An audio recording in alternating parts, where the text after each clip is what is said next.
پانی کے اوپر رہائش اور وہ بھی شہر کے اندر۔ ایمسٹرڈیم کی اس نہر میں ایک دن 100 سے زائد لوگ رہائش پذیر ہوں گے۔ یہ گھر کل 30 عمارات میں موجود ہوں گے جو شون شپ ایمسٹرڈیم نامی پروجیکٹ کا حصہ ہیں۔ ہر عمارت کا اپنا مخصوص ڈیزائن ہے، مگر ان میں ایک چیز مشترک ہے، یہ پلرز پر بنائے گئے کنکریٹ کے خصوصی ڈھانچے پر تیرتے رہیں گے۔ تیرتی ہوئی ان بنیادوں کو کئی 100 ٹن وزن اٹھانا ہوگا، لہٰذا انہیں انتہائی درست توازن سے ہونا چاہیے۔ سب سے پہلے آپ کو تمام چیزوں کے اس وزن کا تخمینہ لگانا ہے جو آپ نے اس کشتی پر ڈالنا ہے، کیونکہ اگر آپ نے بہت زیادہ وزن ڈالا تو یہ پانی میں نیچے ہو جائے گی اور نتیجتاً پانی اس کے اندر آنا شروع ہو جائے گا۔ اس لیے ہمیں پہلے سے ہی بہت زیادہ حساب کتاب کرنا پڑتا ہے کہ یہ کشتی حتمی طور پر کس قدر وزنی ہوگی۔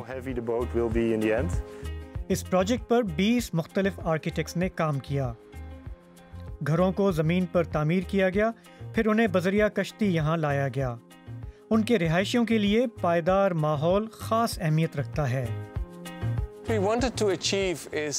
ہم عملی طور پر یہ کر کے دکھانا چاہتے تھے کہ آپ پانی کے اوپر بنائے گئے ماحول دوست گھروں میں انتہائی ماحول دوست انداز میں مل کر بھی رہ سکتے ہیں۔ یعنی یہ وہ اہداف ہیں جو بہت بلند ہیں اور جو ہم نے ایمسٹرڈیم اور اصل میں حاصل کر کے پوری دنیا کو بھی دکھانا ہے۔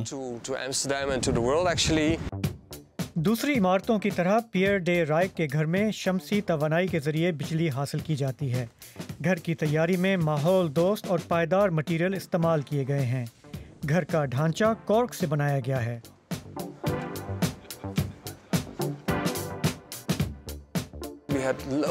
گزشتہ برس ہمارے گروپ میں کافی زیادہ مشاورت رہی۔ ہم نے مٹیریل کے ماہرین کی مدد بھی حاصل کی، لہٰذا ہم نے مختلف لسٹیں بنائیں، سبز، زرد اور ایک سرخ۔ ریڈ لسٹ کا مطلب تھا کہ اس میں کوئی مٹیریل استعمال نہ ہو۔ قیمت اور تکنیکی وجوہات کے باعث زرد فہرست کسی حد تک قابل برداشت تھی، جبکہ گرین لسٹ کے مٹیریل کو ترجیحاً استعمال کیا جانا تھا۔ کارک گرین لسٹ پر تھا، اسی لیے اسے منتخب کیا گیا۔ پانی کے اوپر رہنا ایمسٹرڈیم میں ایک بہت پرانی روایت ہے۔ یہاں قریب ہر نہر میں رہائشی کشتیاں دیکھی جا سکتی ہیں۔ اولین تیرتا ہوا رہائشی علاقہ قریب 2 برس قبل آئیبرگ میں قائم کیا گیا تھا۔ یہ علاقہ ایک مصنوعی جزیرے پر 50 گھروں پر مشتمل تھا۔ اب یہ رجحان دیگر یورپی شہروں میں بھی پھیل رہا ہے۔ میرے خیال میں پانی کے اوپر تعمیرات کے بہت زیادہ امکانات موجود ہیں۔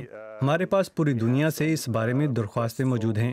نیو یارک میں بھی پانی پر رہائشیں تعمیر کرنے پر غور ہو رہا ہے۔ ہالینڈ میں بہت سے ایسے علاقے ہیں جہاں پانی کے اوپر بستیاں بسائی جا رہی ہیں، جن میں 50 سے لے کر 100 اور یہاں تک کہ 200 تک گھر موجود ہیں۔ لندن میں مثال کے طور پر ماہرین تعمیرات رائل ڈاکس کے علاقے میں تیرتے ہوئے گھر بنانے کی منصوبہ بندی کر رہے ہیں۔ کوپن ہیگن میں طلباء کے لیے قابل رسائی گھروں کی تعمیر کا مسئلہ اربن ریگر نامی پروجیکٹ کے ذریعے حل کرنے کی کوشش کی گئی ہے۔ معروف ماہر تعمیرات بیار کے انگلز نے 12 تیرتے ہوئے گھر ڈیزائن کیے ہیں۔